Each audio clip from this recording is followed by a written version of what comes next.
One of the new world wine producers that entered the US market in the late 1990s en masse was Australia.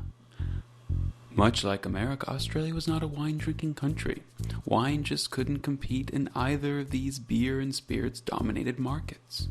Yet Australian winemakers wanted to have a go at the American market, and almost overnight the number of wineries exploded from around 300 in 1980 to over 1,000 in 2000.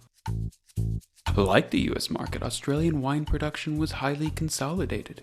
The Big Four, as they became known, Southcore, B.R.L. Hardy, Orlando Wyndham, and Behringer Blass, controlled 85% of Australia's exports. Another 20 companies controlled about 10%, and the other 1,000 wineries the remaining 5%. This left very little room for small producers to export to the US, as they could not compete with the volume, distribution channels, or marketing budgets of the Big Four. Despite the dominance of the Big Four, in 2001 a small Australian winery called Casella Wines, with their importer W.J. Deutsch & Sons, took a shot at the American market with the wine they called Yellowtail. It came in just two varieties, Chardonnay and Shiraz. It had a kangaroo on the label. It was priced at $7, and the industry nearly laughed them back to Australia.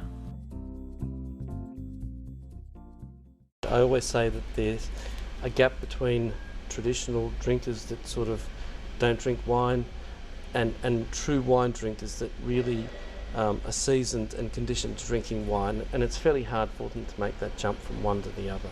We've sort of closed that gap, so it's quite easy to go from drinking soft drinks or premixes or whatever it might be to drinking wine. What I love most about Yellowtail is people have been telling me that they've made it an everyday pleasure rather than a special occasion indulgence.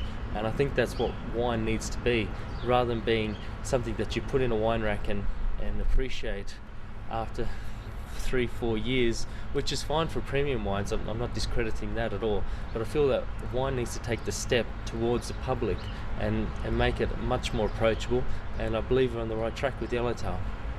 Well, I think one of the things we decided not to do was to try to challenge and compete head-on with the major players. I can buy a bottle of Yellowtail, take it home and consume it, and enjoy it.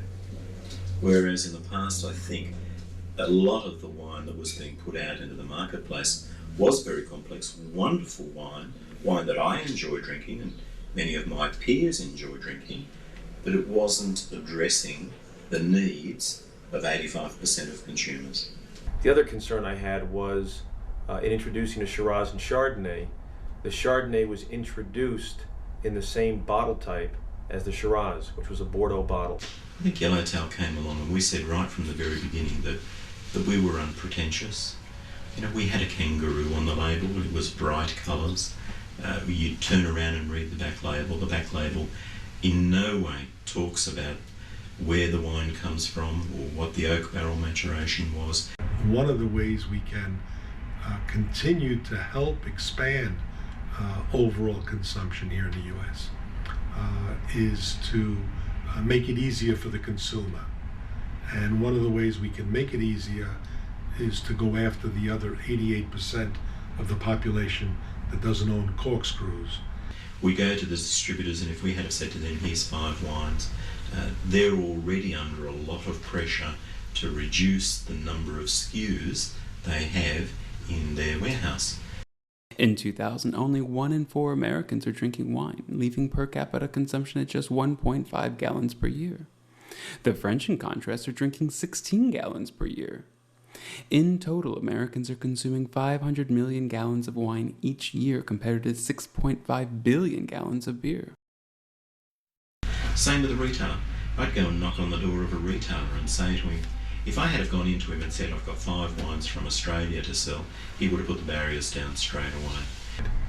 We thought particularly from a cost-effective standpoint, that to be plowing significant monies into heavy advertising before we were able to get the kind of distribution in America that we thought we were able to achieve would be a waste of money.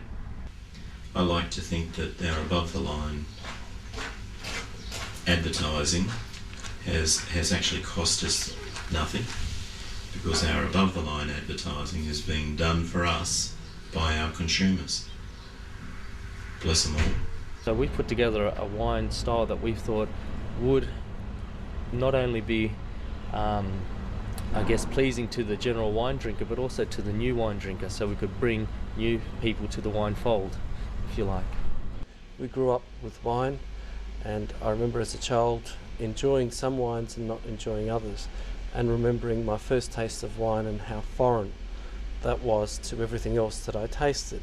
And then later on, when I became winemaker, really wanting to produce something that wasn't so foreign, something that just came natural, that you could enjoy like you did orange juice or apple juice, or any of the flavoured soft drinks.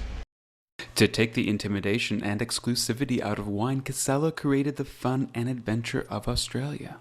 This meant giving retail employees, many who had no traditional experience selling wine, outback clothing, including bushmen's hats and oilskin jackets to wear at work. This inspired retail employees to identify with and recommend Yellowtail.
I think really the pride comes back to success in the family.